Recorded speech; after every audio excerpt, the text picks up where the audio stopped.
Greetings, cyberdogs and citizens of the interbubs. This is Rendog coming at ya in another Minecraft episode from the HermitCraft server. Oh man, it has been a long time since we did the full proper OG Rendog intro. That actually felt kind of tasty. Anyway, welcome back guys to episode 60 of my season 9 series. Can I get the words out the lips, please? Yes. Bittersweet episode today, friends. This is going to be our final episode from this season. Yeah, if you haven't heard yet, on the weekend during the HermitCraft Grand Prix, we announced the end of season 9. And, well, the server is only up for the next couple of days. This is our last chance ready to record from the server, and after that, we are going to be taking a bit of a holiday and starting Season 10 early next year, which is very, very exciting. And I thought maybe for this episode, what we could do is go on a bit of an historical tour of all the things that we got up to during Season 9. Because, guys, Season 9 has been HermitCraft's longest season ever. Historical length for any HermitCraft season, and we were a part of most of it, I feel. I think we had a few breaks here and there, but yes, there is a lot to see, and I am very keen, just for my own personal joy and for your guys' joy too, to go back to the very beginning and sort of go step by step through our entire journey through Season 9. We'll talk about it a little bit along the way, and we'll try and close some loose threads along the way too. For example, this giant machine. For those of you guys who started the season with me, you'll know this. It is the GIGACORP rocket that landed here on this Mushroom Island all the way at the beginning of the season, and we kind of started kicking off a GIGACORP storyline. You will remember that Rosie the bot joined us and became a companion of ours for a little bit of time. Hey, Jim! Check this out, guys. Lots of hermits hanging out on today. I think everybody's recording their last episodes right now, or at least trying to get some last-minute footage before the server closes down. But yes, we started the GIGACORP storyline that involved some very serious, dramatic stuff happening in space. Of course, Captain Endarion went shooting off at a very rushed speed from the space diner to go and see some major threat that was happening, and Rosie came to help us out for half of the season, I believe. And, well, when we went through the rift to go to the Empire's server, we kind of lost contact with Rosie when we came back. She was gone, and she's still out there somewhere. And we haven't managed to make contact with her yet. But I'm hoping that maybe if we can get this thing fired up today, we can contact Rosie again. Because if you guys can remember, we did yoink the Genesis block from the Empire's server. And, well, the reason we needed to do this is because, well, Doc M77 got to the Genesis block of the HermitCraft server first. The Genesis block being, of course, the block at 0, 0 of any Minecraft world in the Gigaverse. And when we got to that block on our server, Doc had replaced it with a turtle egg. So we decided to steal the Empire's Genesis block, which we did. Now, I have no idea if this Genesis block is going to work inside of the GIGACORP rocket. It's highly doubtful. I suspect there is some very serious algorithmic connections with this rocket and the world. I suspect this because, well, I'm making up the story, so, you know, there is that. But let's give it a go. I can't quite remember the configuration. I know we got to flick some switches and whatnot, like so. Put the Genesis block in here. I think we already put some Gigafuel in it, a netherite block at some point. So, yeah, let's push the button. Will this do anything? Anything. It did nothing. Oh, okay. That's fine. I don't have enough time left in the season to do anything anyway. So I tell you what, guys. We're going to figure out how to take this storyline into Season 10. We will definitely be pursuing the GIGACORP storyline in Season 10, starting with trying to make contact with Rosie and Endarion again. And, well, I know there's a few of you guys who are maybe quite confused about all of this. Maybe you don't know what's happening. In my first episode of HermitCraft, I kind of outlined the story, and you know what? I'm just going to roll that footage. Let's get caught up as to where we are at with the GIGACORP storyline right now. Check this out.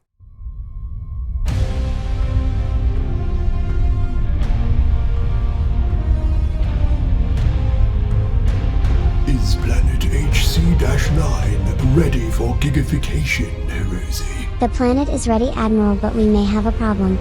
The Hermits have chosen to colonize HC-9 and are currently en route. That is bleak news indeed. They know not the danger, Rosie. Has the GIGAPOD been deployed? The GIGAPOD has been deployed, Admiral. It will touch down shortly after the Hermits arrive. The GIGAPOD must be protected at all costs. You must find a way to help the Hermits defend it from the coming darkness, Rosie. The one they call Rendog will help. I am sure of it, Admiral. I hope so, Rosie. For all of our sakes. Establish a comms link as soon as you can. Simmer down there, Admiral. I'll sort out this mess, like I always do.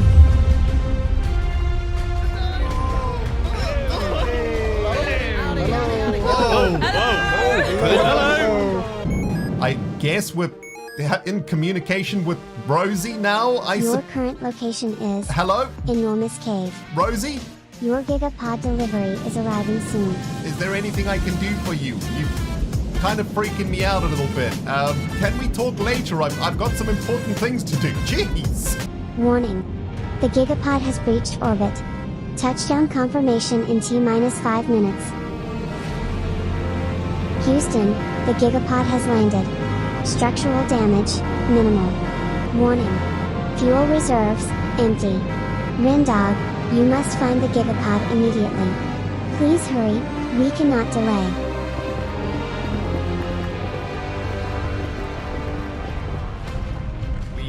Okay, Giga.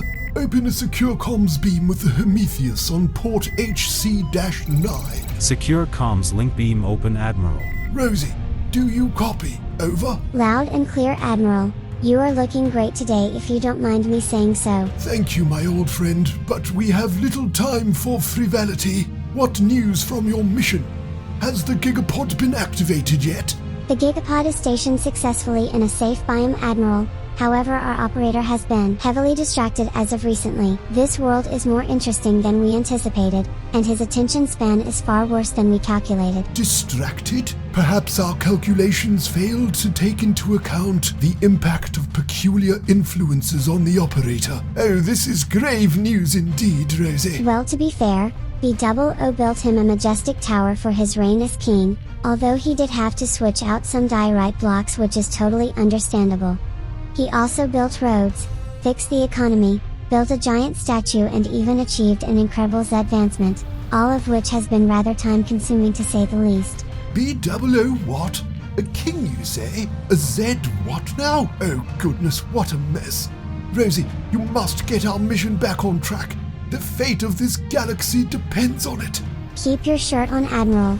I've got it all under control. The fuel I ordered for the GIGAPOD is due to arrive on planet HC-9 any second now, and I've made sure our operator gets the message loud and clear. I will not fail you, Admiral. I never have. I do hope so, Rosie. For all our sakes. I'll ensure you are reimbursed the notchium you spent on the fuel. Now make haste, Rosie. We anticipate contact with the anomaly within the week. Understood, Admiral. Fly safe. Fly safe, my old friend. Endarian out. Please insert fuel type netherite block. Alright, Rosie, hold on to your sprockets. Here comes the juice. Warning. The GIGAPOD has been activated. Evacuate the area immediately.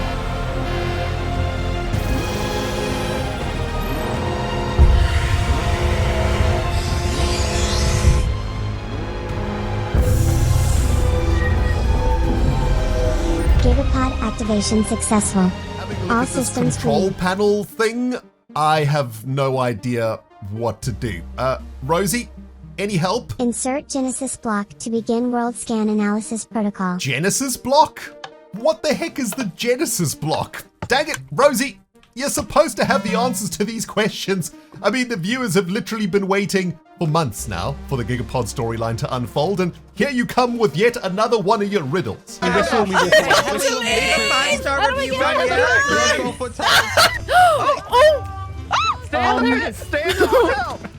heck am I? You got him! Got like loads of items. Rosie? Are you there? Hello? Is this thing working? You have reached the mailbox zone. Rosie. Please leave a message after the tone. Okay, hi Rosie, it's Rendog. I'm back from the Empire's server and ready to continue the GIGACORP storyline now. Yeah, sorry about the delay and everything, you know, I got a bit distracted and whatnot because professional content creator and all that, you know how it goes. Man. Anyway, please do get back to me ASAP. Okay, thanks, bye. First thing this morning, after a lovely cup of coffee, I went to 000 of our HermitCraft world, otherwise known as Planet HC-9, only to discover that Doc M77 had replaced the 000 block with the freaking turtle egg. I mean, I'm sure that can't be a good thing.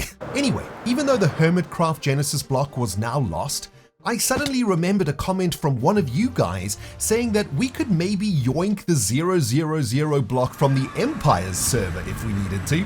And so this morning I went back through the rift to try and dig up the Genesis block from Empire's and hopefully transport it back to HermitCraft via the rift. And though this might result in some unexpected circumstances, probably maybe, a Genesis block is a Genesis block, right? I mean, it doesn't matter where you get the Genesis block from, right? I mean, it doesn't say anything about the Genesis block origins in the GIGAPOD manual.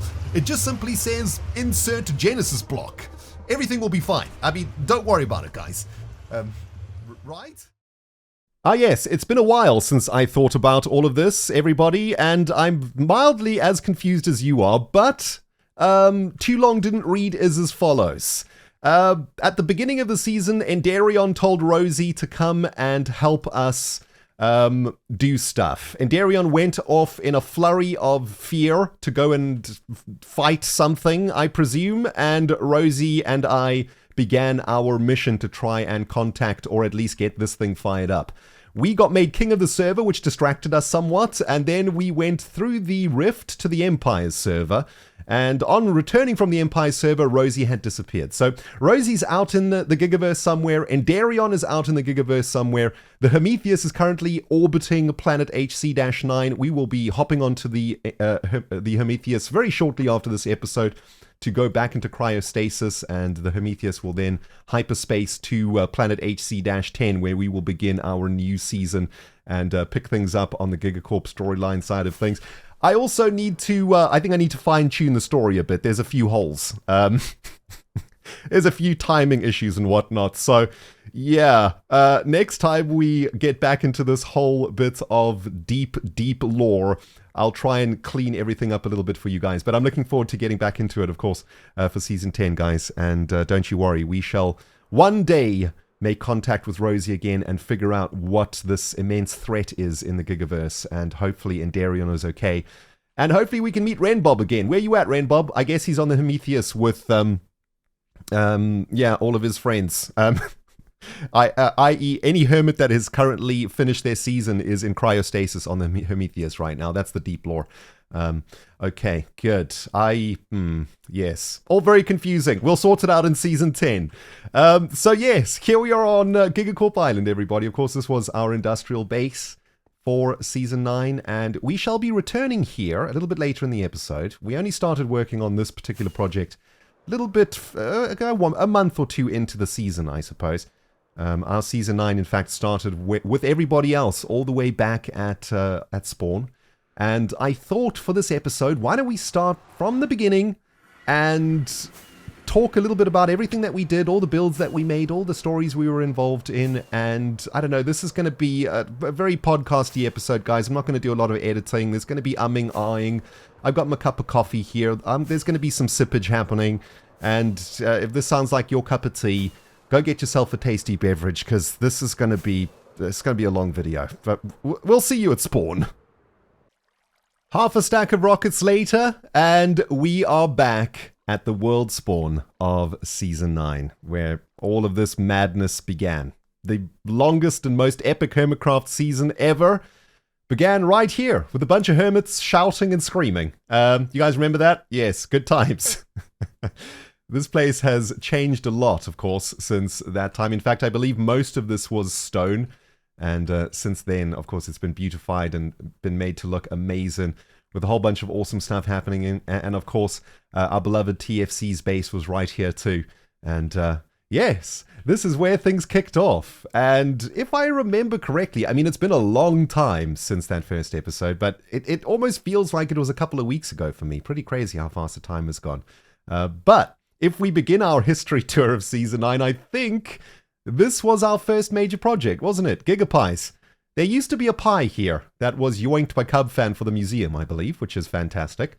But I believe our first major project was to come across the Hermitsippi River and set up GigaPies, which was going to be a food shop to feed all of the hermits in the early game of the season. And I think we headed over here with CubFan, didn't we? Yes, Cub and I kind of started this little business together, and it ended up being a very interesting build because it is a multifunctional build in very many ways. It was the first bit of Redstone that we did on the server too, very early on in the season, and it is a Redstone build because it is actually a Redstone monstrosity deep within its soul. It is just a pumpkin pie shop, of course, over here, where we have Lady Giga giving out the GigaPies. Still not completely sold out, but all good. I know a lot of hermits enjoyed GigaPies for very many months on the server, but this was one of my first major challenging builds, which I really enjoyed doing because it is a pumpkin pie factory. It is an entire system made to create pumpkin pies. Here, of course, we grow the sugarcane for the sugar, for the pumpkin pies, and we've got these chickens running along these different sugarcane lines here too, and underneath all of this we have a hopper minecart collecting the eggs and the sugarcane. And all of that gets filtered down into a storage system down here. Somewhere, hold on, where is it? Here it is. Where we then make the pumpkin pies. The pumpkins, of course, are being generated right below our feet. Just your bog standard vanilla Minecraft pumpkin farm down here. But in the very beginning of the season, because there were so many hermits living in and around these places, of course, our very first neighbor was the wonderful False Symmetry, who built the Bald Eagle and moved in next to us. These chunks were always loaded, so it was very, very easy to make GigaPies very fast, and every day I would log onto the server and create a bunch more GigaPies, and I do believe this was also our very first base on the server. Yes, we set up a little room back here where we spent the first half of the season collecting our resources, chilling, doing our thing, and I think CubFan set up his bedroom over here. Yes, CubFan's bedroom was over here, and Cub even made his first business a part of the GigaPies build, because deep underneath GigaPies is CubFan's coffee shop. Yes, Cub's coffee shop down here. This is a potion shop, in fact. And, well, Cub did install some pretty insane redstone through here. You can see all of the potion-making mechanics are back here. And very, very cool. So, GigaPies was a multi-product shop that produced pies and potions, which I think is pretty awesome. It probably should have been called Pies and Potions, now that I think about it. But, you know, GigaPies was pretty cool too. So, that is where we kicked things off. I mean, I'm not sure how long we actually worked on this. I remember this was quite a grind because, yeah, I wanted to get it done nice and fast so that the hermits could have access to food. And I got some great help from Old Man and Lunar on the build of the GigaPie shop. And it just turned out so magnificent and beautiful.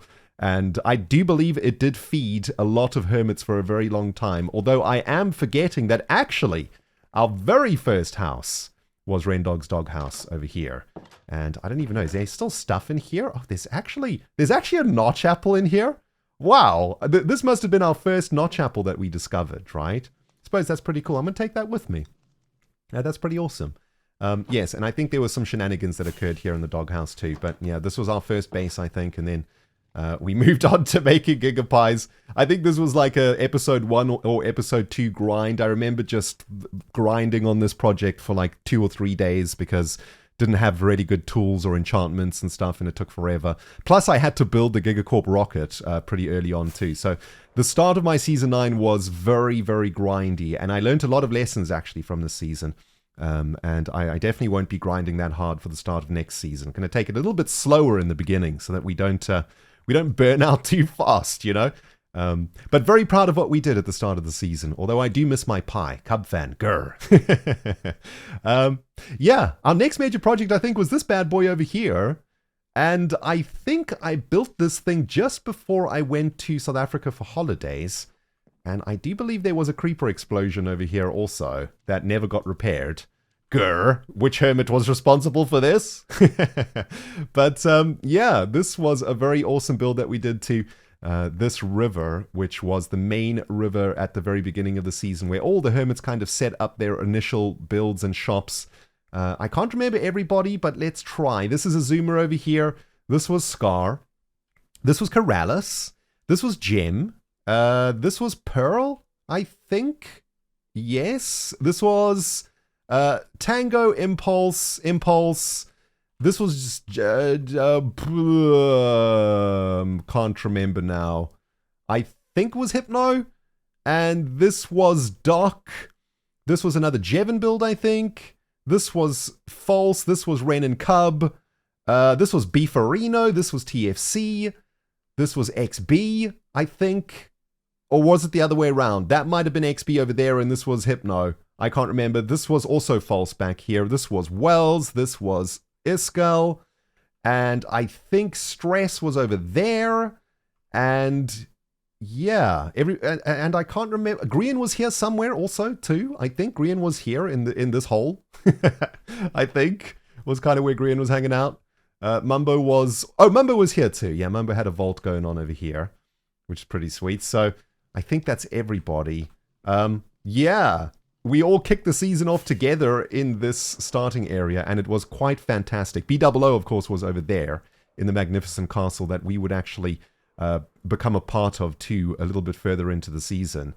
But this was a really great start to the season, wasn't it? We were really close. We were hanging out. We were shopping from each other, kicking off the economy, and this was just such a fantastic world spawn with this river going through here. I think ZAF was back here somewhere. Oh, Jevon's base was over there. Yes, and ZAF was over there, I believe. And I think that's everybody that at least started their bases over here in the starting area. There might have been a few peeps that ventured out into the world, but I can't really remember right now. But yeah, that was our first major project. GigaPies and the Hermit Sippy. The Spirit of the Hermit Sippy, I believe, is what the ship was called. And it turned out to be really, really cool, I think. It was inspired by, like, steamboat river ships on the Mississippi River. I don't think I ever actually built anything in here. No, it's just kind of chilling. And it's a little bit broken and battered and bruised, but it was a nice early game build. And I think I did it just before I went on holiday and, you know, scheduled the video and whatnot. And that turned out really, really good. Now, let's continue our tour, friends. I need to remember what was next. We did so much, but if my memory is correct, next up we went into business with Keralis over here at Gigalogs. Of course, we always have been doing logs on the server for countless seasons now. Since season 4, we've always sold the logs. And to be honest, I was getting a little bit tired of cutting the logs and making the log shops. And so Keralis, my good friend, came to me and said, "Hey, bro, do you want to do logs together this season?" And I was like, heck yeah, man. Keralis was like, "I got you, man. I got you. I'll take care of the build. You work out some sort of rainstone machine to generate an insane amount of logs. And, you know, we will figure out a business together." And I believe we made all of these plans in this little tent area that I originally built over there, I think. And Keralis and I started the Gigalogs business together at the campsite, which was very, very fun. We had lots of good times together, Keralis and I. We even released some Gigalogs merch, which was super cool. And a few people picked up that, and that was really epic. But of course, Keralis did an incredible job out here on the Gigalogs island. I think at the very beginning of the season, this was one of the very first shops in the new shop area. For the first couple of months of the season, all the shops were here at the Spawn Town area. And then Keralis and I built Gigalogs, or should I say Keralis built Gigalogs on Gigalogs Island. And that kind of inspired a few of the hermits to start moving in this direction. And over the next few months or the next year or so, our shopping district got completely built up and turned into one of the most awesome shopping districts that we've had in a long time. It's super cool out here. There's so many cool builds and whatnot. And wait, we better do some sleeping over here. We'll sleep for everybody. I think everybody's frantically getting their last episodes out. But yeah, this is super cool. I hope you guys are enjoying this so far. I know it's a bit of a rambly episode, but this one's more for me, I guess. I'm very much enjoying reliving those moments. This was a very special build for me because this is the first time that I got to really hang out with Keralis a lot. And, I always knew Keralis was a really awesome person. In fact, I'd met him in real life once before, many years ago at a convention in Germany. And, I always thought that he was a really awesome person. And this year I really got to know him on a deeper level. And he's just such a gentleman and such a fantastic guy. So much positive energy. And it really was a pleasure to work with Keralis. He's so much fun to record with and make content with, and such a great person just to hang out with and talk with. So big shout out to my main man Keralis. I'm so proud of our Gigalogs business. I think we did so well out here. And we used to have our meetings. We moved the meeting room into the building. And we would have weekly reports, sales reports from Gigalogs. And I think we did merch reports at one point too. And yeah, this was a really, really fun project that I did, and one of the first big collaborations that we did in Season 9 too. And what a pleasure it was. I'm not sure how many profits we've got left. I burnt a lot of these profits to build the Formula 1. Sorry, Keralis. To build the Grand Prix. But yeah, this was a fantastic time, and very much looking forward to hearing Papa Keralis' voice in my ear holes again in Season 10.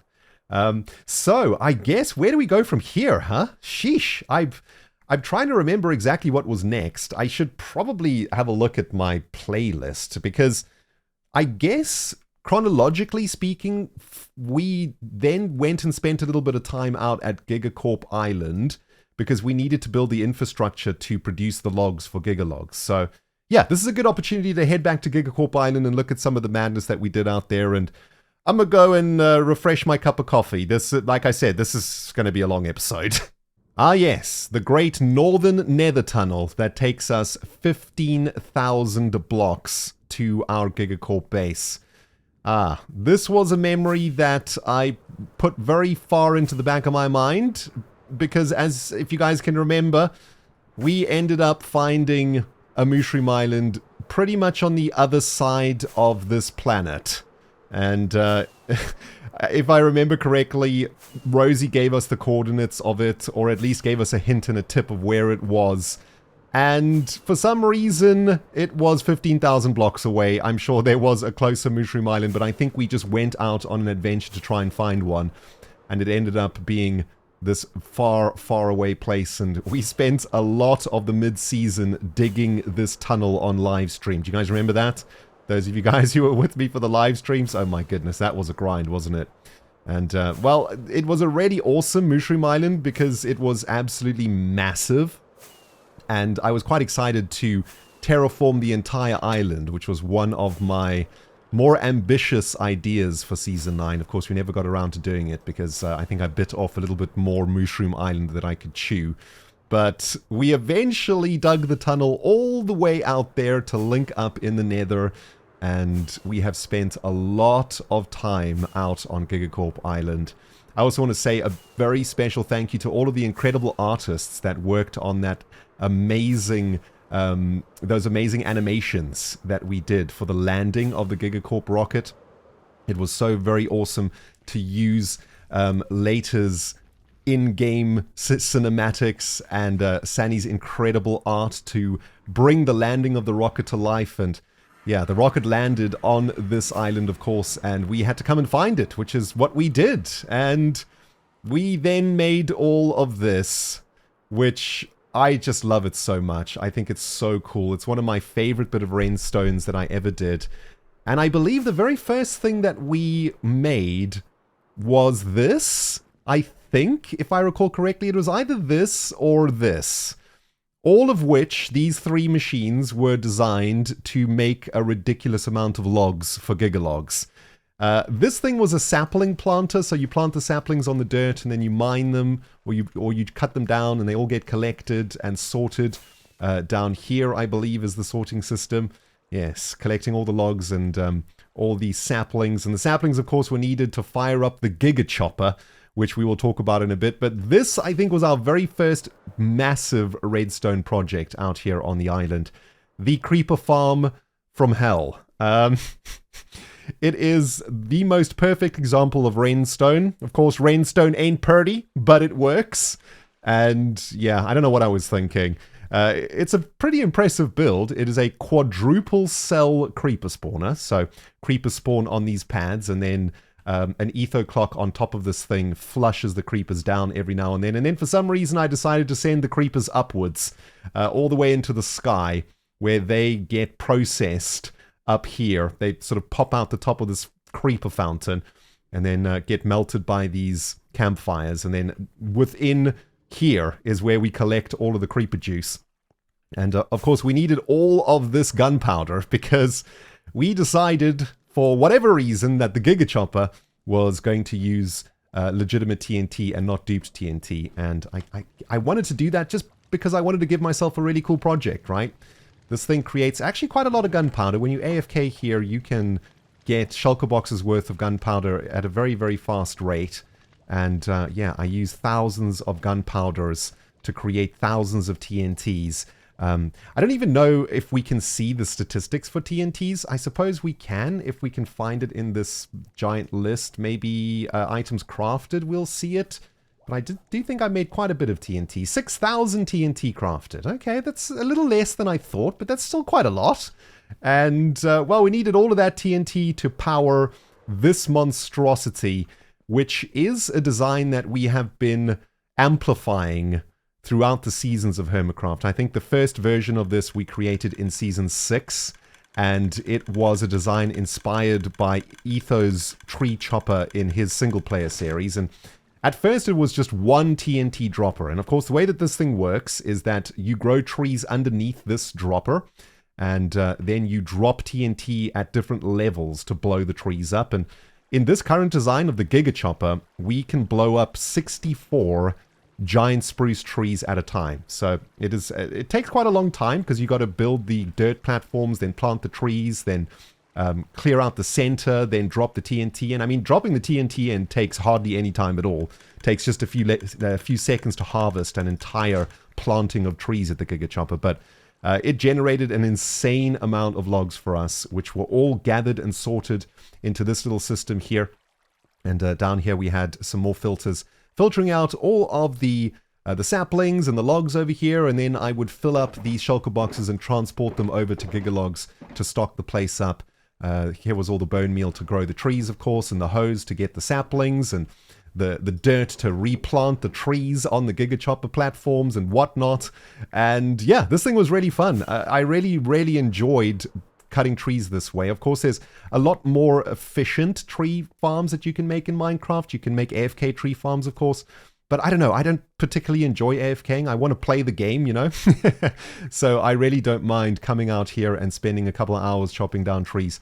And I certainly did that for a very long time. And I don't know, the symmetry of this really pleases me. You know, we've got the TNT being made here, the saplings being made here, the trees being harvested here. And I really loved this industrial look that we went. Very clean, just deep slate and stone block palette with some copper and stuff. And over the course of the season, we added a couple of more really aesthetically cool upgrades to GigaCorp Island, including these very awesome catwalks, which I absolutely love. The copper and the glass and all of this. And, you know, all of this copper was very difficult to obtain, and it did mean that I got to spend a lot of time with Doc M77 over at the perimeter, because Doc has an insane copper farm, and we managed to spend some fun times AFKing at that copper farm and generating a bunch of copper to get it done.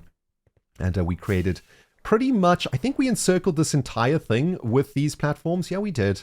And it turned out pretty cool. My plan, of course, was to eventually populate each of these modules with factories and farms and whatnot, but didn't quite get there. The latest machine that we made, of course, was this this wool farm so that we could make Scabland Castle. And that actually did a really great job for us. Got me the thousands of wool blocks that we needed very, very quickly. And we also produced this very cool iron farm, which was... I got a lot of help for this from a couple of my Redstone people in my community. And this was a very, very cool project to put together. All the way above this thing is a villager breeder. A very janky villager breeder at that. And we bred a bunch of villagers up here.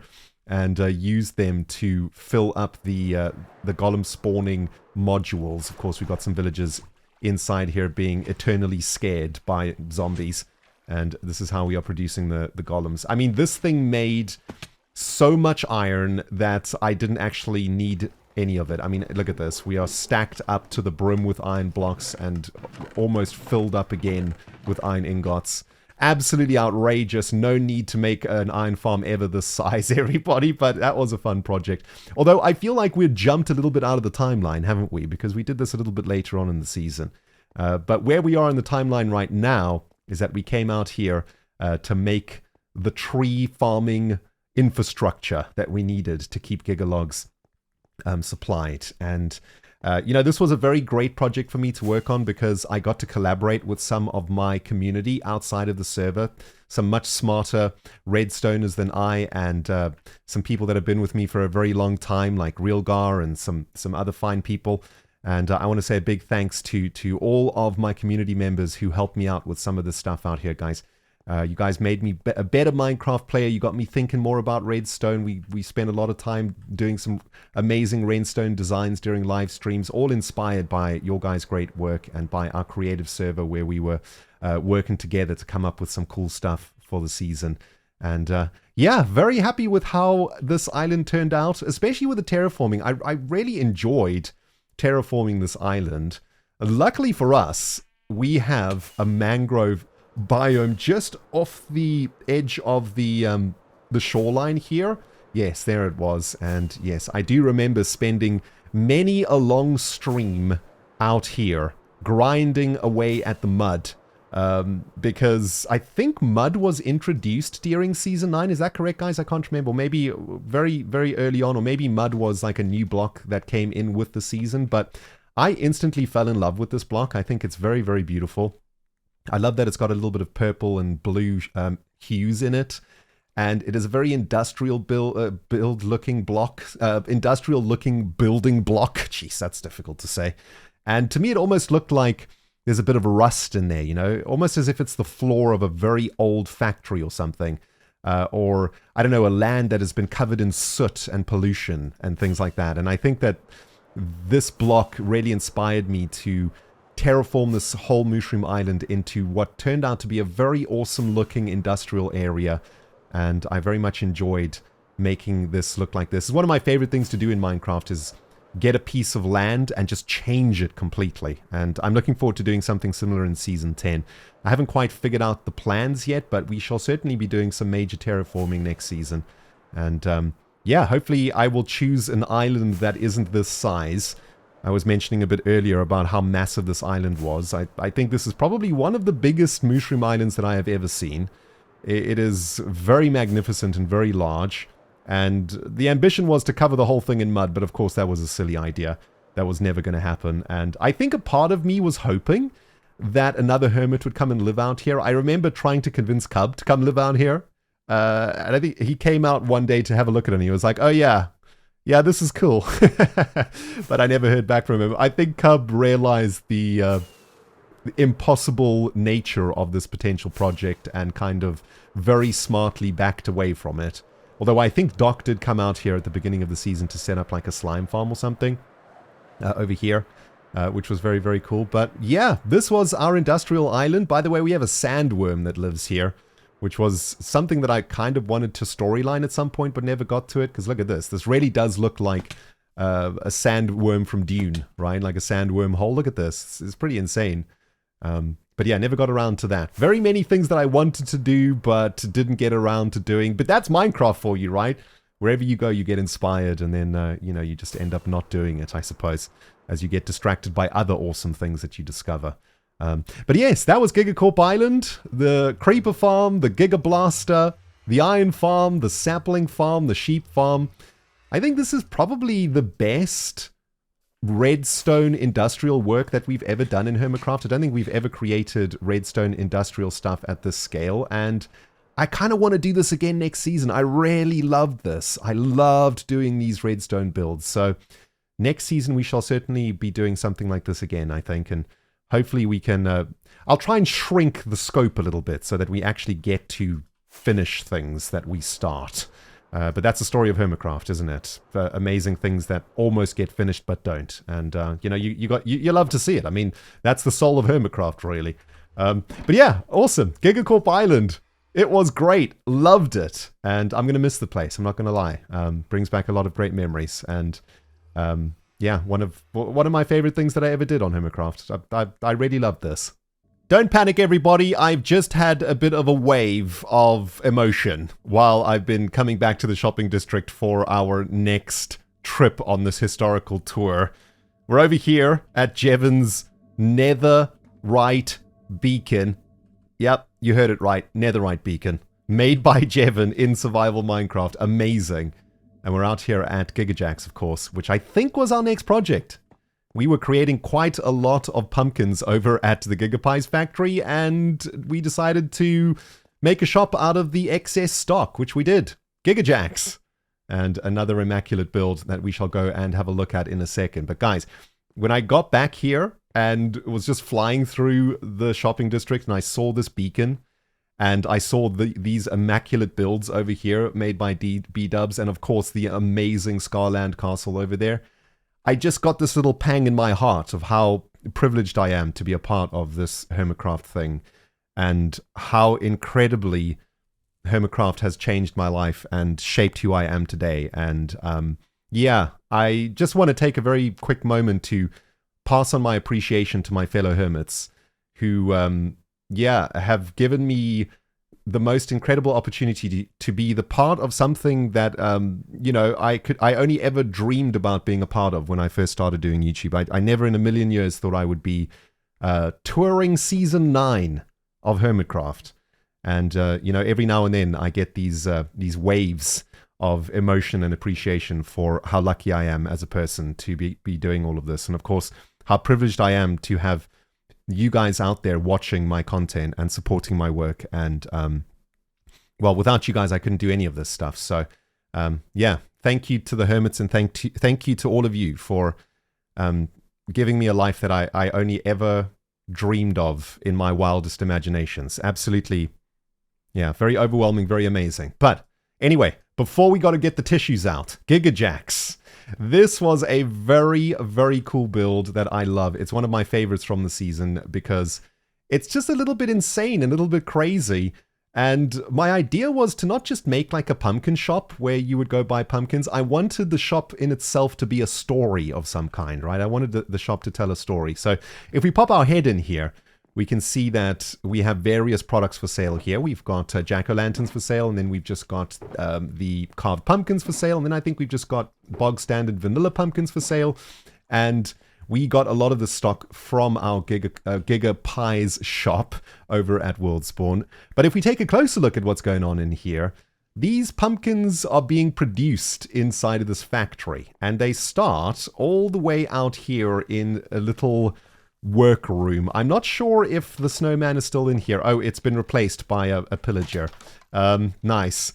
But essentially what's happening is that the pillager is putting the pumpkins into this delivery tube, and it was a snowman originally. I don't know what happened to the snowman, RIP. And those pumpkins are being delivered into GigaJACKS. You can see here they come along this tracking system. And, well, they drop through here. And in the beginning, there was actually a loop of pumpkins that would continually flow. But over the course of the last couple of years, I think those items have despawned over time or got lost somewhere. But yes, the pumpkins come through here. They get squished. And then they get picked up by this chain and this spike.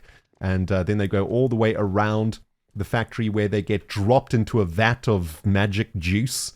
And when they come out of the magic juice, they are either a jack-o'-lantern or a carved pumpkin or just a normal pumpkin. This magical juice makes whatever is required to restock the shop. That's the lore, and we're sticking to it, okay? Back here, of course, we have a scientific place where we experiment with different pumpkin genomes and whatnot. And, well, in the middle was this massive bottle where, oh, it's still working. Oh, that's amazing. So when you step on these pressure plates, some items loop around here, and it's actually all the bits and pieces to make these different pumpkins. There's torches in there and pumpkins and shears and all sorts of things. So the idea is that, there they come. Yeah, the idea is that the pumpkins are being produced in this thing, right? Or at least the magical juice is being mixed here, and then the pumpkins. I don't know. It doesn't make any sense. It's rainstone, okay? It ain't pretty, but it works. So that was GIGAJACKS. Very, very awesome shop, and I had a lot of fun putting this together. I think this was the last of our shops that we made on the server. I don't think we made any more shops. We made Gigalogs, we made GIGAJACKS, and then I think we got very violently... Oh, no, we did. We made BoomBox Records, too, but we shall go to that a little bit later on. That was I think we made that this year in the second half of the season. But after we made GIGAJACKS, I do recall that we were very violently yoinked into the tower of BOO's castle. And this is when a very special and amazing thing happened to us. We were crowned king of the server. Or at least BOO suggested that we be king of the server, and we said, okay, I guess so. And then BOO made us king. And then the hermits were like, okay, you can be king. And then we caused all sorts of shenanigans and problems for a good portion. I think it was the last bit of last year, right? For about 3 or 4 months, just before we went over to Empires. We caused some trouble out here, which was absolutely amazing. This was where we were crowned as the king. We had all the hermits in here for the Crownation, and it was a wonderful time. I don't think the hermits quite understood what was about to happen to them. I think they thought it was just a fun little skit that I was going to be made king. But oh no, did we unleash some very hardcore shenanigans across the server that we shall go over for the next part of this historical tour. Little bit of an Easter egg for you, of course. In the roof of BOO's castle is a delivery from GigaCorp. This was, I believe, a block of netherite that was sent to us via Rosie to go and put into the GigaCorp rocket on the island. And I think after that, we needed to put the Genesis block into it. I think that's how the storyline was going to go anyway. And yeah, this landed in here. And I think we had a really cool animation for it also, which I'll put up on the screen now if I can find it. Yeah, there we go. So we got the netherite block out of this rocket and ruined BOO's build. Sorry, B-dubs. And yeah, the king storyline then began. And it began all the way over here inside of a very deep hole. And as I recall, my very first decree as king of the castle was for all of the hermits to throw all their diamonds. Every diamond that they had to chuck into this pit. And deep down below what would become the quest machine of the server, I collected all of the hermits' diamonds. I think we can get there down here. Yes, and my plan for this was not to grief the hermits or to steal their stuff, but my plan was to reset the server's economy because we were having a little bit of inflation going on. Diamonds were losing their value, and I wanted to see if there was a clever way to restart the economy. So all the hermits came over and we chucked the diamonds in here. I then proceeded to build a wondrous statue of myself. The King Ren statue, which was supposed to kind of be like a World of Warcraft quest giver with the giant golden question mark above. And my next major project, as I recall, was to build this structure, which was the weekly quest hall. And down below, we installed a bunch of levels filled with quests that hermits could do to get their diamonds back. So, for example, there was a quest here called, what is this? Throw 512 granite into the pit, and for that you would have been rewarded diamonds. Of course, those were replaced with royal emeralds when I decided that I was going to keep all the diamonds for myself. We'll get there. We'll get there. But at the very beginning, I believe, this was diamond rewards. So this was a great way for the hermits to get those back. And the first level were like easy quests. And then we had sort of uncommon quests or more difficult quests. And then all the way at the bottom, we had the gold quests that had the highest rewards. And I think we even had categories for the quests. Yeah, shenanigans, community, fandom. I think the fandom quests were actually created by fans from comments and stuff. Wear a fan's skin for your next episode. This sort of thing. And entertainment quests, maintenance quests. It was very, very cool. And a lot of the hermits got involved and it created a lot of content for everybody. And I had an absolute blast managing this whole thing and coming up with these quests and, setting up the reward systems and all of that sort of thing. And of course, I think it was Halloween or something. My statue got defiled by the soup group, I believe. Or did Jevin do this? I think Jevin might have turned me into a zombie. But yes, the soup group got involved at some point too. Yes, they were the thorn in the side of King Rendog as the storyline unfolded. But we will get more into the King storyline when we get over to the castle. First and foremost, though, I think what I also built at the same time that I built this was the quest. What was this thing called? The Arch of Champions. That's it. So, whenever hermits completed a quest in the quest dungeon, they were awarded with shards, and they could bring their shards over here. And at the start of each week, depending on how many shards they put into their statues here, I would raise their pillars up. Of course, a lot of the HermitCraft diamonds are still here. And of course, we had one major champion at the end, which was Azuma. His head is currently missing from the top. We should re-add that for the world download. But yes, as you can see, so many hermits got involved. Lots of quests got done. It was really, really fun. And yeah, this was also one of my favorite builds that I did in the season. I think it turned out absolutely beautiful.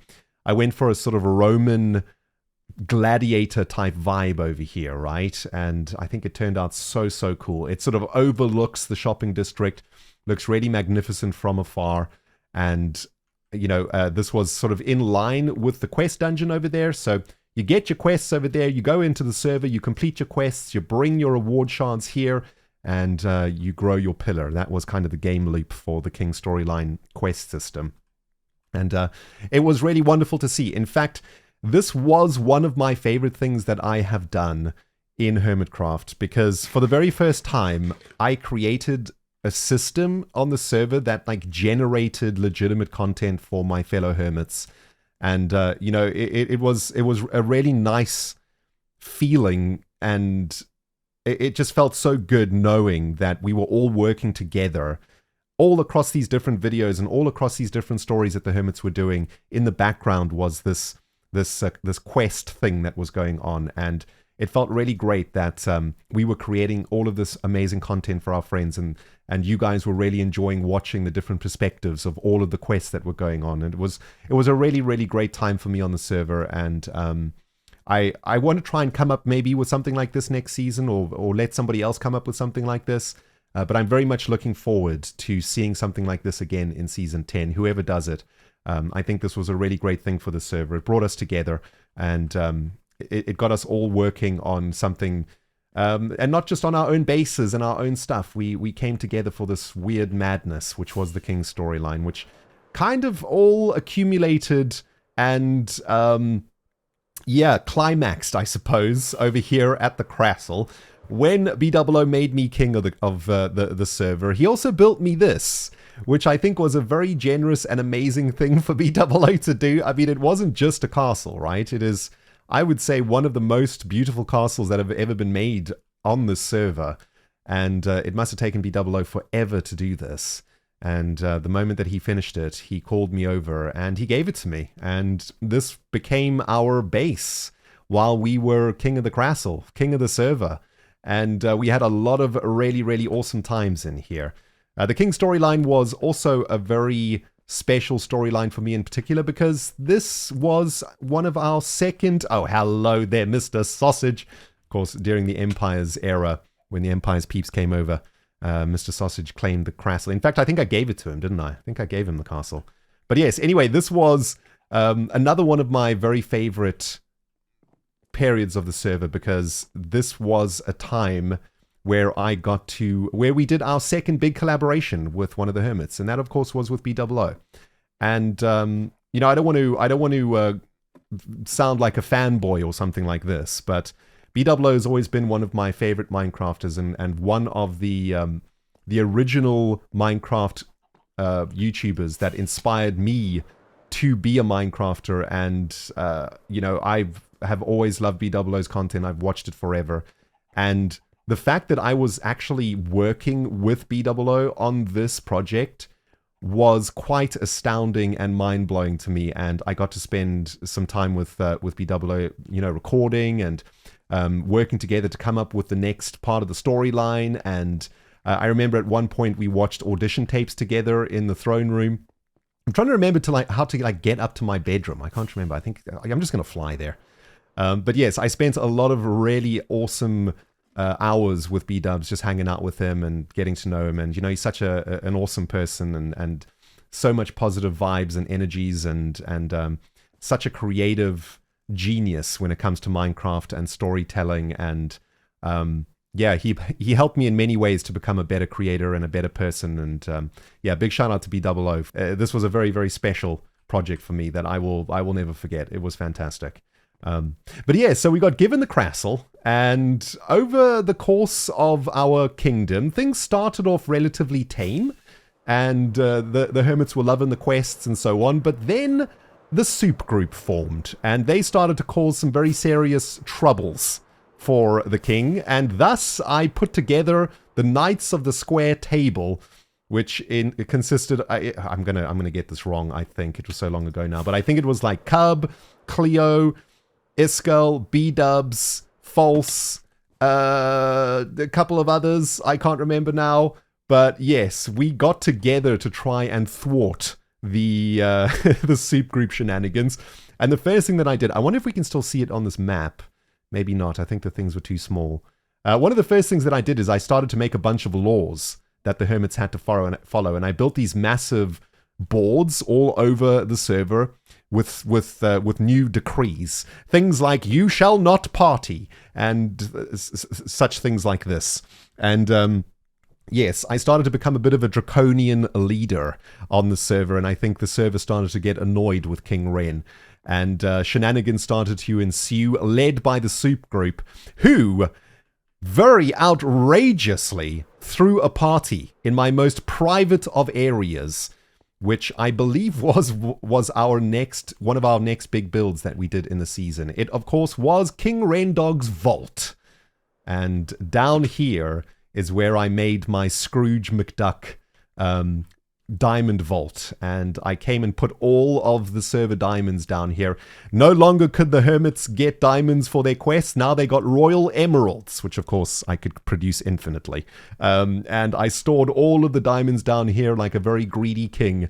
And eventually the soup group had enough of it, and they came down here, had a party in my private area with all of the other hermits that weren't a part of the king's court, and they yoinked all the diamonds. They stole the diamonds. They disappeared, and I was very cross. And thus began the final bit of madness for the king's storyline. I might have missed a few little details here and there, but it was quite a long time ago, and a lot of things occurred.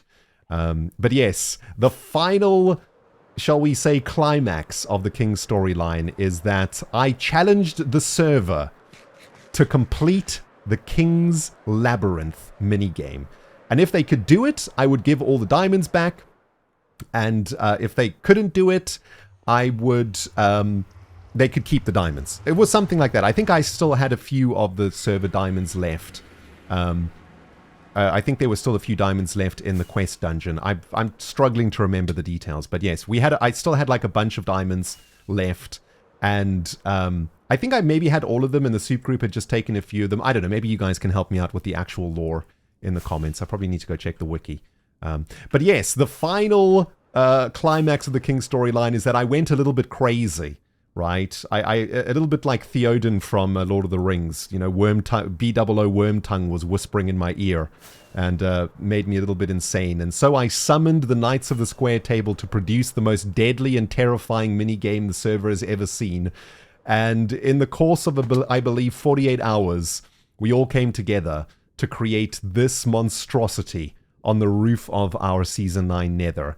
And the idea is that each of my knights would get a minigame, or would produce a very deadly minigame that the hermits would have to come and complete.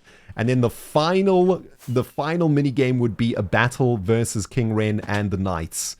And while the whole thing was rigged so that when the hermits eventually got here, they would have nothing left and we would just obliterate them all. But it turns out we got absolutely obliterated, and the hermits thought they got their diamonds back. Yeah, I made a vault over here where I had put all of the remaining HermitCraft diamonds from the season Yes, all the diamonds that I'd yoinked from the hermits, I put in here, and that's what the hermits were fighting for, right? They were trying to get the diamonds back. But when we got back in here, eventually after they defeated us, the diamonds were gone. And don't look at me. I don't know where they went. I literally died and logged off. You can go watch the footage. It's all there. It's all recorded. I have no idea what happened to the diamonds. They vanished, and who knows where they're at. Yeah, don't ask me any questions about it, okay? But yes, this was a very incredible process that we went through together. And this actually, we had to get this thrown up very fast because we were going over to the Empire's server, I think in like a week, or at least a couple of days. In fact, I think we went over to Empire's literally 3 or 4 days after this whole thing was complete. So everybody who came out here to build these mini games, we literally had like 24 hours to make our mini games, 48 hours to make our mini games. And I want to say a massive thank you to the hermits that came out here to help get this done. It was very, very awesome. This one, I'll take you through the whole thing, shall we? Because it was very, very fun, and I want to see everything again. This was Cubfan's mini game, which was very evil. And by the way, the hermits were going into this with no armor, no gear, no nothing. And yeah, Cub had done like a parkour thing here, I think, through lava, and there were mobs to fight and so on. And yeah, if the hermits could get through this, so basically this entire thing was like one big labyrinth that was connected.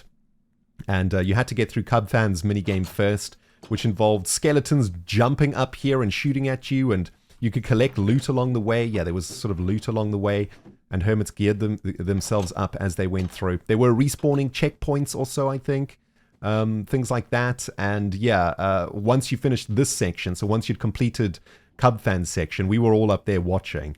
You would have to go to the next section via this very dangerous tunnel. I think we'll just end it all through this. And at the end of each of the sections, we had a boss, which was one of the knights of the square table. I can't remember who they fought first. Was it Cleo? I think they had to fight first. She was waiting here for them, and as they came through, they had to battle. And if they defeated the boss, they could go through to the next mini game. And this was Cleo's minigame, which was very, very evil. Basically, it was red or green or whatever that Squid Game thing is. So when Cleo said yellow or green, they could hop across. And as soon as she said red, they had to stop. And if anybody hadn't stopped, Cleo would drop TNT on them from up here. Is there still TNT in? Yes. So hermits were being obliterated, losing all of the gear that they had collected from the previous mini games. And oh yes, Scar was in the Knights of the Square Table too, I do believe. And I think the next boss they had to fight, I think B-Dubs was the first boss they had to fight. Oh no, B-Dubs was always the boss. Yes, B-Dubs was the guardian of the labyrinth. And after each mini game, the hermits would have to have a group versus B-Dubs battle, and obviously B-Dubs was like was geared up a little bit more. But as I recall, B-Dubs just got obliterated every time. This was Scar's minigame, was like a hot guy minigame with a volleyball court in the middle. And it was a very tricky parkour game. You had to go all the way around the parkour with the hot guy shooting at arrows at you, as I recall. And once you'd completed that, you would get to this position here. And yes, there were respawn anchors that you would reset. And once we got here, the hermits would look through here into the final arena, and I think we set it up so that when they looked through here, they saw King Ren up there, and so when they pushed the button, they thought this was the final battle. But this was just a ruse to get all their gear off of them again. So as they came through here, I was geared out of my mind in netherite and stuff, and I just slayed them all like nobody's business. And a lot of them lost all of their gear again. So the feeling for them was, okay, well, this is pointless, we're just going to die, right? But not until they got to Grian's game, which was here. And Grian did this sort of quiz game that if you got the question wrong, you ended up in lava. The hermits managed to complete the quests. And, well, look what Grian did. He set up chests with a whole bunch of diamond gear in it. And, yeah, in the last minute, betrayed by Grian we were. And the hermits got geared out of their minds.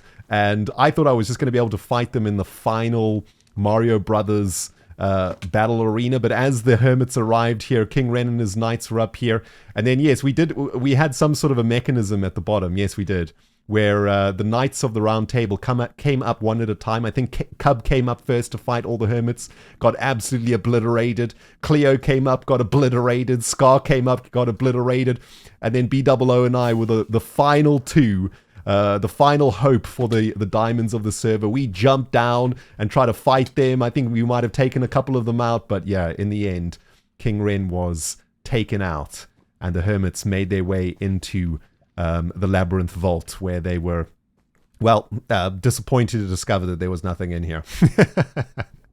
And I do believe, if I'm not mistaken, that concluded the King's storyline for Season 9. And, you know, what a magnificent story it was.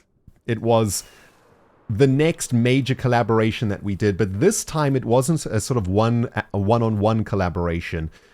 One of the things that I really enjoyed about this project was that I worked with, like, everybody that worked on this game, Cubs, Scar, Cleo, Grian, B-Dubs, we all worked together to make this incredible thing, and we did it really fast, and we were on the server for 10 hours straight, no breaks, no eating, nothing, just grinding this thing out together. And for me, this was like the first major HermitCraft project that I've done where I was kind of like the lead of the project. And it was just so amazing working with these incredibly talented people. And I didn't even have to do any leading. You know what I'm saying? Like, all I did was like set out the... originally, if you remember from the videos, I'd set out some markers at the bottom of each of these sections, of these modules. I just set out the markers and told the hermits, look, this is my vision for the King's Labyrinth. And I thought that I might have to do a little bit of project management and make sure that everything was created correctly and in the right style and whatnot. But nope. Everybody just came here, got on with the job, got it done. And they didn't just get it done. They got it done in the most amazing way possible. And it was just such an awesome, amazing feeling to work with my fellow hermits as a group together. You know, it was a big group of us working together, and we had no issues.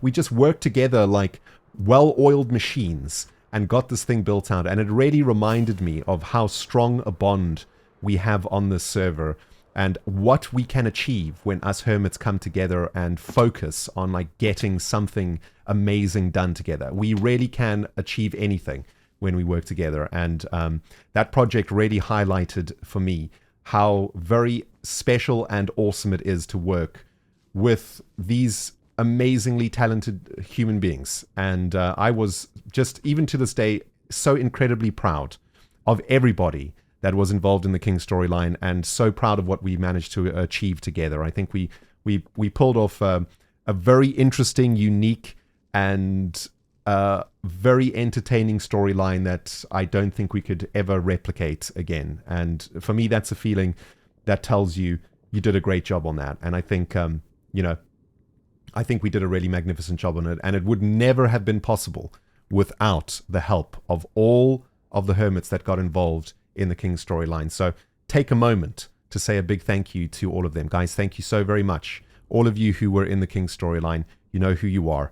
Thank you so much for everything and for making the King storyline one of my most memorable times on YouTube. It was just, it was so awesome. Well, that was quite the segment. Hey, if you're still with me, thank you so much for getting through this very rambly episode. I hope you have been enjoying it. I am personally having an amazing time reminiscing back to all of the cool stuff that we did during Season 9. And we are currently on our way to the monstrosity that is Grian's base, the entity. Because, of course, I believe the next major step in the season, this time for everybody on the server, was to head over to the Empire's server via the Rift, right? Which was down here. Yes. We said goodbye to the King's Labyrinth and to the storyline and to everything that we were doing.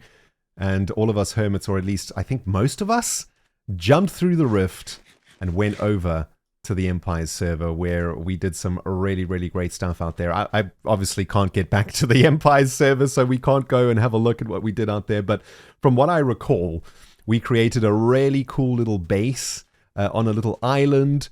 We got to spend some time with some of the Empire's people, and I think one of the things that I most fondly remember about my time on Empires was spending some time with Pixel Riffs and with Mythical Sausage.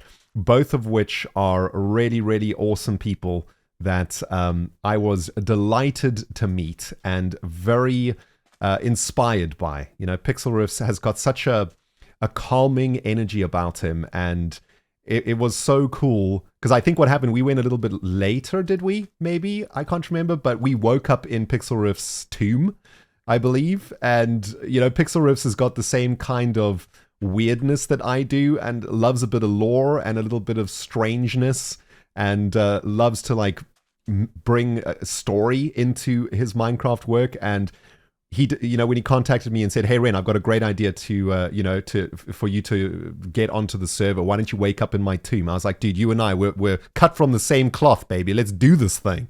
And it was really, really cool meeting Pixel and hanging out with him on the server. Of course, you know, Pixel Riffs has been a part of my life, so to speak, ever since the recap started. And it was really great to make that connection finally, that real connection with a voice that I knew so well. And yeah, I want to say a big thank you to Pixel for taking so much time during the Empires thing to welcome me onto the server a little bit late, make sure that I had a really great entry for myself, and we had a really great time putting that all together. Yeah, my trip to the Empire server, of course, also got me to spend a bit of time with Mythical Sausage, who is, you know, just such an awesome dude.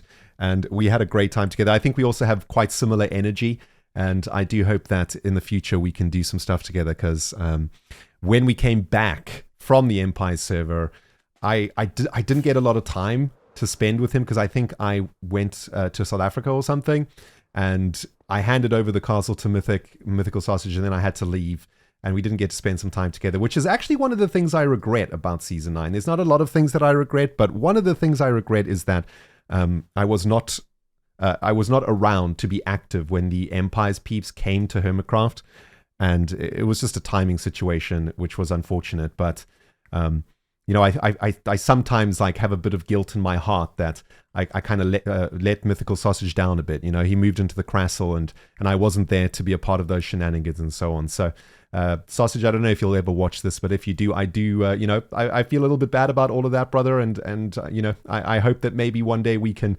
reconcile and do something interesting together, because Sausage, of course, is a massive lore person, way more than me. Sausage is like the ultimate lore energy of YouTube Minecraft, and whenever I spend time around people like Sausage or Pixel Riffs, I get so much inspiration. They get the lore kid in me going through the roof, you know. And yes, I do hope that one day we can do something interesting together. But yeah, big shout out to the Empire's storyline. It was a really amazing time. And historical first for HermitCraft. It was the first time that we ever left our server to go to another server. That had never happened before.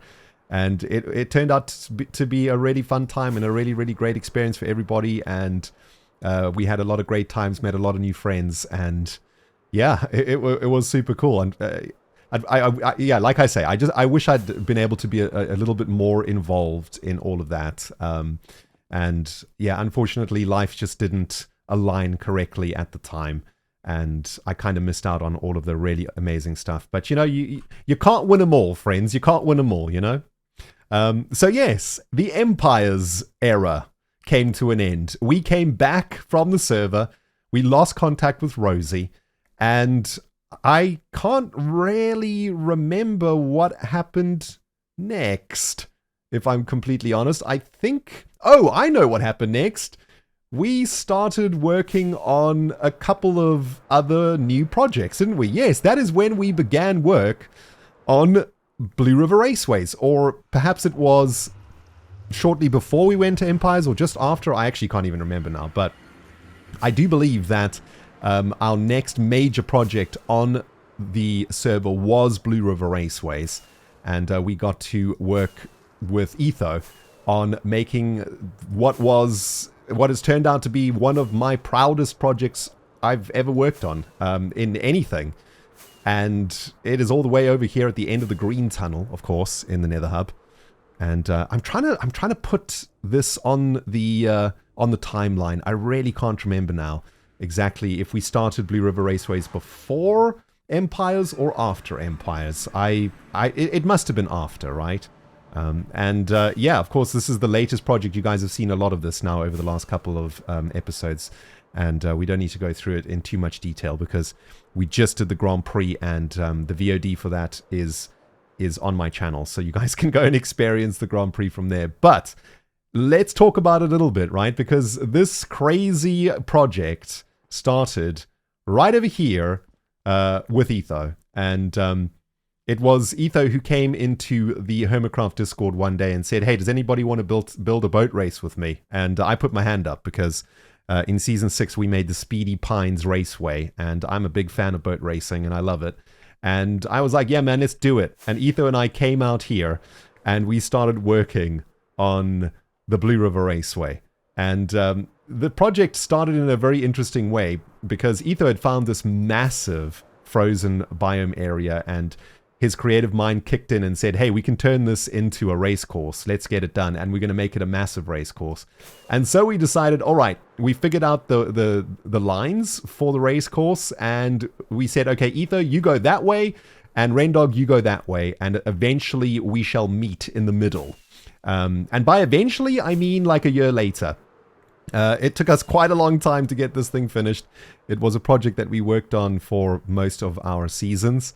And, well, it was such a massive project that eventually I realized we needed some help to actually get this thing finished. And that is when my friend False Symmetry came out and did some incredible work out here. Of course, this amazing sign was done by False, and she also did the grandstands for the final checkered flag area of the race. And without False Symmetry, this place would never have been as awesome as it was.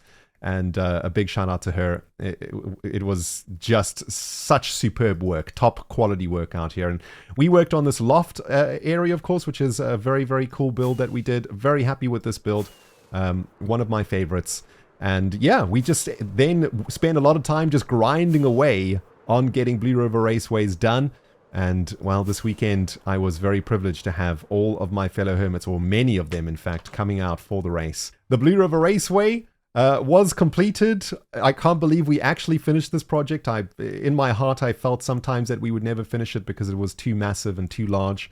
But we did eventually get it done after much toiling. I want to say a very special thank you to everybody on Twitch that stuck with me through this project. We did a lot of this grind on stream. And you guys sat through countless hours of grind work, and I want to say a big thank you to all of you who did that, especially my Twitch moderators.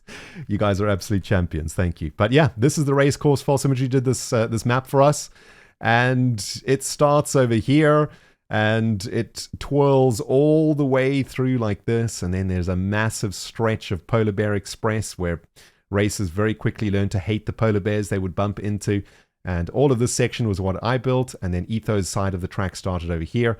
Etho's side was a very awesome redstone-infested section of the track, as you would expect, and it came all the way through here into the finish line. And yes, it was a magnificent event, the Grand Prix was, and if you haven't watched it yet, please do go and give it a good watch. You know what, guys? There's a theme brewing over here, isn't there? Because I was about to mention that this was another one of my favorite projects on the server, because, well, because I got to work with Etho and False. And these are two of my favorite people on HermitCraft, and the fact that I got to work with both of them on one project was just a dream come true. I mean, you know, what can I say? I'm a lucky dog. And when I think back to the amazing human beings that I worked with in Season 9, I start to be reminded of the journey that we've had, and it's been a really great one, you know. Etho is a very creative Minecraft player, of course, one of the original OGs, and a true privilege to work with and create videos with. And, you know, over the course of the last few years, False and I have become very good friends. And, you know, False had my back through a lot of stuff during Season 9 in real life. And, you know, she's always been there for me. And she's one of the hermits that, you know, is always there for me in the background, and, you know, always checking in and making sure that I'm okay. And she's just such a great person. And for her to come and be a part of this project and do such an incredible job and bring my vision to life for no other reason that she wanted to help her friend, just says a lot about her. And you know, I want to take this very quick moment to say a big thank you to my friend False for everything. You're amazing, and yeah, it's been such an awesome time working with you. What I realized the other day is like False and I are always over the past few seasons, we're always basically next to each other or neighbors of some sort, and you know, we kind of just like naturally end up working together on HermitCraft, and certainly for me personally, HermitCraft isn't HermitCraft without my friend False close by, and this project was very special for me because, you know, I got to work with Etho and Falsey on this, and yeah, jeez, this whole, you know, I'm going to end up crying by the end of this video. I better be careful, man. I gotta keep myself together. But yes, a huge thanks to False, and a big shout out to my main brother Etho. We did such a great job, and I am just so proud of how this project turned out, and of the Grand Prix vision that we managed to bring to life. I think, you know, it was the Hermits, of course, that helped to bring this whole thing together. If they didn't show up for the Grand Prix, it wouldn't have happened. But, you know, when Etho and I first envisioned this whole situation, I don't think either of us ever envisioned that it would be this amazing. So, yeah, pat on both of our backs, Etho. We did a great job, brother. I'm so glad that this turned out the way that it did. There's nothing I would change about this project. It turned out to be absolutely perfect, and we actually finished it. We finished the mini game. Oh man, that's got to be some sort of a miracle. Ah yes, the brain is starting to turn to mush. This has been quite the historical tour, everyone. And I just realized something. I might have to do some editing. I think I'm going to swap the Blue River Raceway section with this section, because if I recall correctly, after we came back from Empires, the next thing that happened was the battle with the Buttercups, correct? I think I'm correct, and I think while we were battering the Buttercups, we were working on Blue River Raceway at the same time, so I guess they kind of occurred at the same moment. But we cannot continue with this tour without spending a little bit of time over here at the perimeter. This was quite the experience, I must say. And yeah, we're currently sitting on top of this butterfly, which we were riding during the final battle of the Buttercups versus the perimeter, on our way to blow up Grian's base. We never got there, though. And if I recall the timeline exactly, I think after Empires, there was a break, and when I got back, I was very lost, and I really didn't know what to do next, and I didn't quite, you know, I was quite nervous about the rest of my season. I didn't really know, you know, what I was going to do, and it was, of course, my very good friend Doc who reached out to me and said, "Hey, Ren, I know you're feeling a little bit all over the place right now. You've had a bit of a tough time IRL. Don't you worry, I got you. Why don't you come do some fun stuff with me and get yourself back on the server?" And that is exactly what happened. We came out here to the perimeter to join Doc's army versus the Buttercups. I think when we got back from our break, some shenanigans had been kicking off. The Buttercups had been causing problems for Doc, and Doc was trying to figure out ways to battle them. And so we joined Doc's side, and Doc and we created some sort of ridiculous nonsense underneath here, some sort of a laboratory where I was trying to figure out some things and some stuffs. And oh yeah, we had the GIGACORP military munitions crate down here. This was, I don't even really remember what this was. It's like a spy laboratory or something.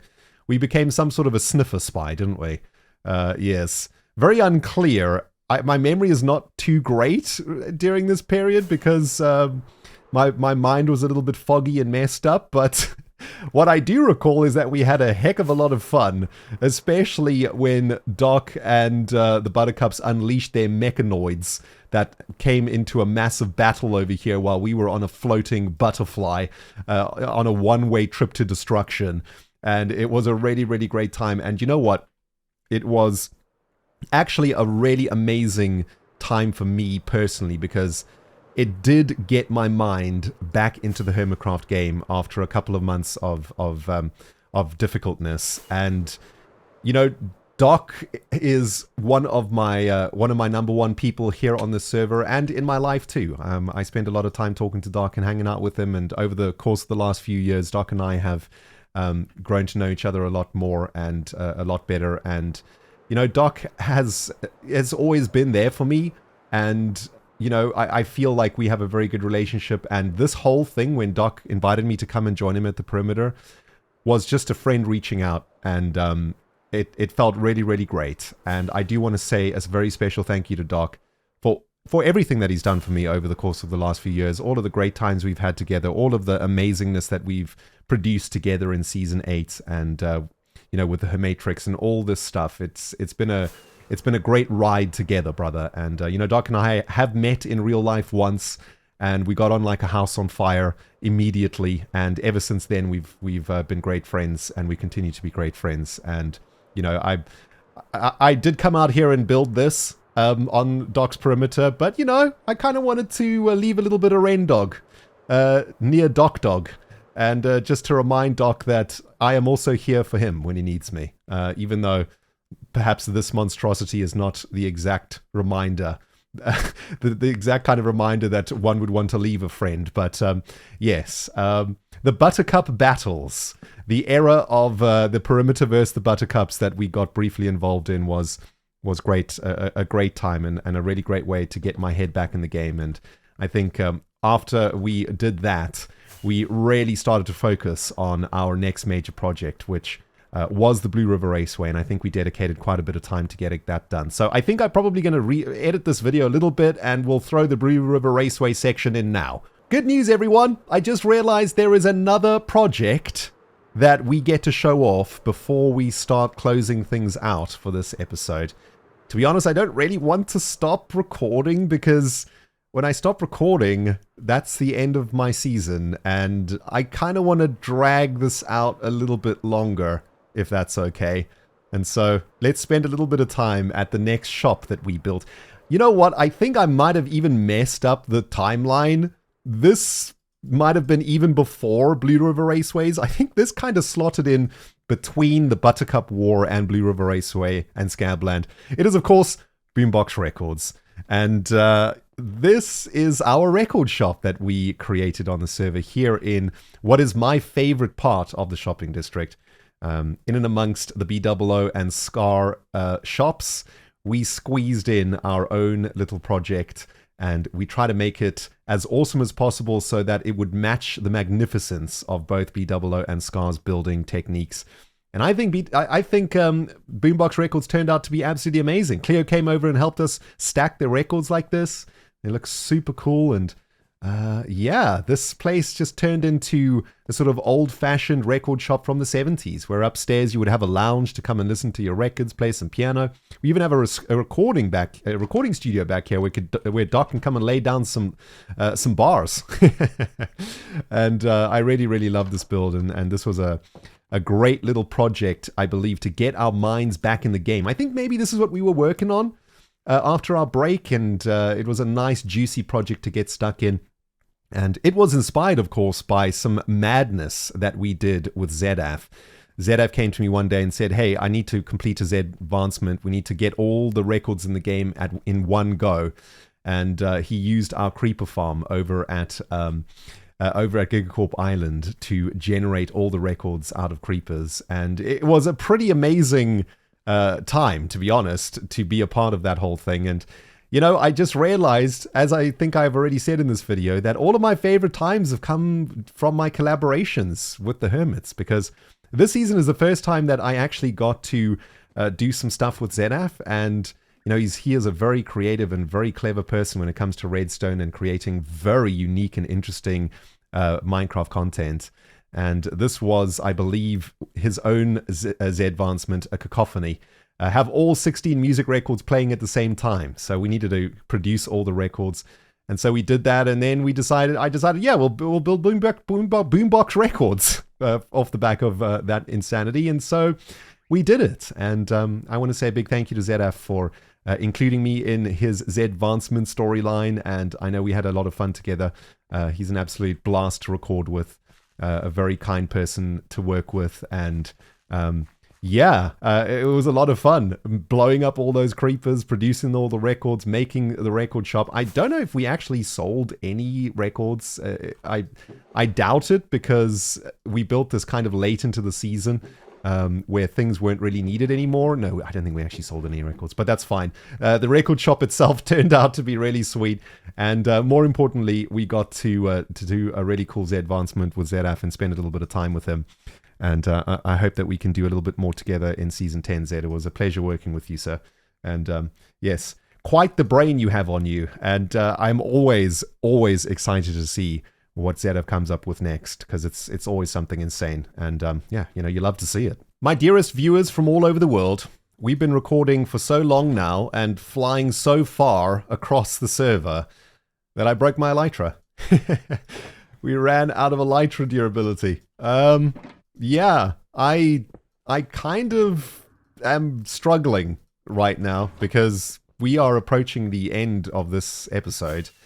And of course, that means the end of my season. This is going to be the last thing that I record from Season 9. And I kind of don't want this to end. It's always difficult, right? Saying goodbye to something that has been a part of your life for so long. Although, what I've come to realize over my very many years on this planet is that one of the most important things in our lives is to embrace change. Change brings new opportunities. Change brings new experiences. Change brings new knowledge. And without change, you end up being stuck in the same place. For some people, being stuck in the same place is great.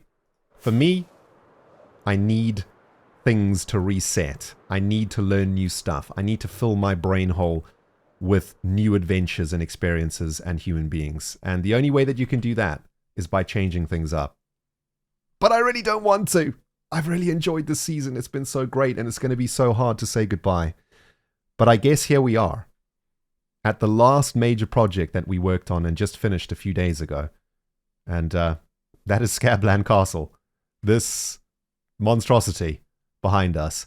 And one of my proudest and weirdest things that I've ever done. The original plan for this build, of course, was to build the opposite of Scarland. So we wanted to create the ugliest theme park ever created. We wanted the mini games to be very unfun and involve a lot of death. In fact, I wanted every mini game to just kill everybody. And of course, we wanted the castle to be as ugly as possible, which is why we needed to generate an insane amount of wool and produce an insane amount of concrete. And we also ended up putting the castle backwards by mistake, which is kind of interesting because I saw a lot of you guys in the comments mention that Walt Disney actually turned the original castle backwards. So we kind of copied Walt Disney instead of Scar, which is, yeah, kind of weird. But unfortunately, we ran out of time in the season. You know, if we had a little bit more time, we could have got some mini games out here, but we're not going to be able to do that now, which is okay. I'm very happy, though, that we did get the castle itself built. And my primary concern for this project was creating an eyesore on the edge of Doc's incredible perimeter. You know, I really didn't want to create something that looked super ugly. But, you know, the more that I look at it, I don't know, the more that I like it. I think it turned out pretty awesome. It's a little bit of weird art, is how I would describe this castle, right? It's a happy accident of the highest degree. And in some ways, because it has a very uncontrasty color palette, it sort of matches the colors of the walls of the perimeter, you know? And in a very weird way, it kind of fits, strangely enough. Yeah, so Doc's got two castles now. An amazing castle on the one side and an arty castle on the other. And in between is the incredible perimeter. So what an amazing part of the HermitCraft server this is. It's just completely insane, you know? Like, I mean, anyone who logs onto the server on the world download and has never seen HermitCraft before and comes here is just going to be like, what are the people up to that work on this server? This is absolute insanity out here. But yeah, we managed to get this project done, and I'm very happy that we did. And you know, I want to take a quick moment to talk a bit about the project, because I think at first I was a little bit nervous about doing this because I did see a few people getting quite upset with me about trying to build something against Scar, or I don't know, some people maybe felt like I was mocking Scar or something like this. And I don't think I explained myself very well when I first wanted to build this thing. I kind of positioned this project as revenge against the Buttercups, right? Because Scar was a Buttercup. But at that point, the Buttercup storyline had already finished, and it didn't really make sense that I was, attacking them again and so on. And it created a little bit of angst amongst some of the HermitCraft viewers.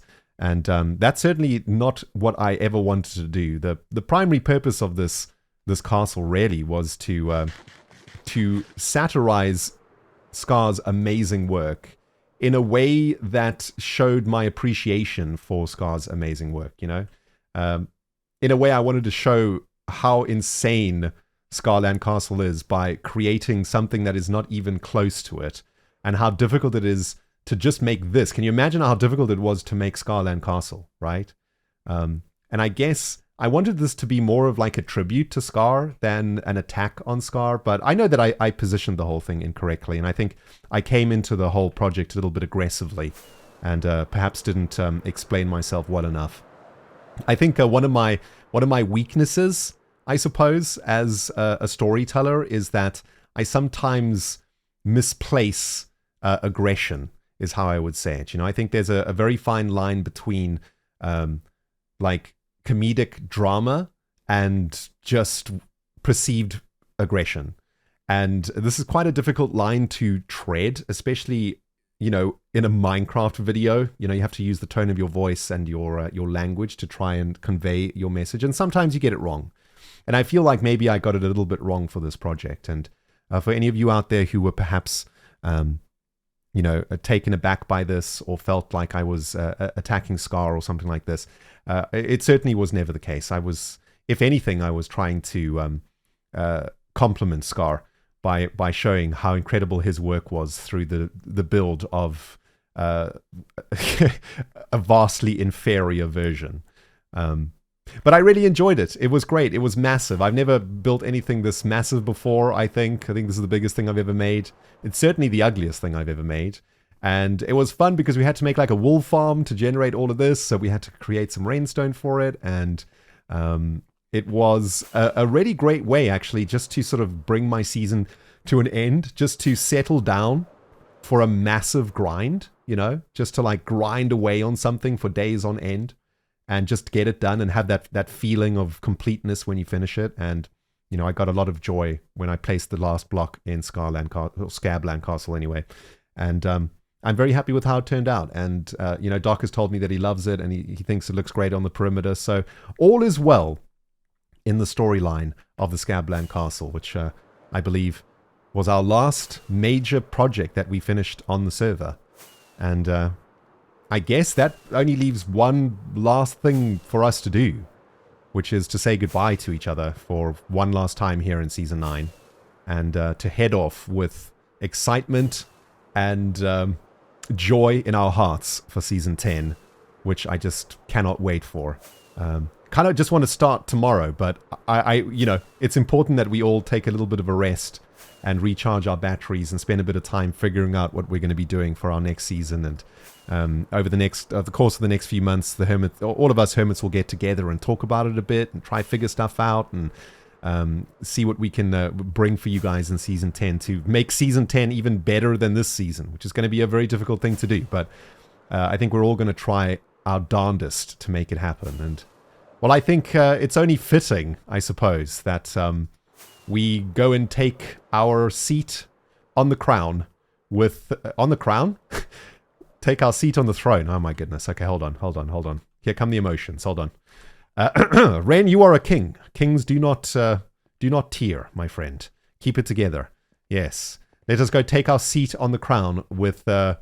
I did it again, didn't I? I said seat on the crown. Also, I'm like lost in my own castle. I don't even know where we are right now. Hold on. We got to go up these stairs, right, to get to the throne room. Let us go take our seat on the throne. Oh, this is going to be difficult. This is going to be tricky getting this one out, guys. Let's go chill with King Sausage here. And yes, there we go. We shall become one with the sausage, which is probably not the way that I wanted to end this episode, come to think about it. Yes. Oh, man. Well, at least we ended on a laugh, right? Guys, I just want to take the last moments of your time to say a very sincere thank you for all of your love, your support, and your patience during Season 9. The amount of comments and support that I've got, not only from the YouTube viewers, but from my Twitch community and, of course, from my Dogcraft community, has really helped me get back to a very good place. And I can safely say that not only has that wave washed me up onto the shore, but I'm back on my feet and ready to go back into the ocean. And wouldn't have been possible without your guys' support in the background and you guys being there with me all the way through what has been an absolutely amazing and crazy journey through Season 9. I'm shaking. I'm pushing the stupid Zoom. Let me take my hands off the keyboard. Guys, thank you for an amazing season.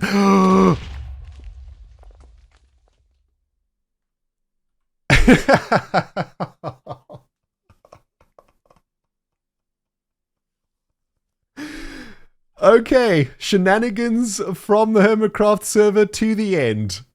Thank you so much for an incredible Season 9, guys.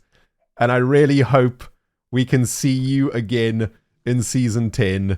And, well, I'm not going to log off yet. I need to reconstruct King Sausage for the world download. So I shall do that and say goodbye for now. And until the next season, my friends. May the force of the Gigaverse be with you, and thank you for everything. For the very last time, my friends, this is Rendog signing out from HermitCraft Season 9, and we will smell you all in Episode 1 of Season 10. Sorry, Sausage, I blew you up. That's my bad.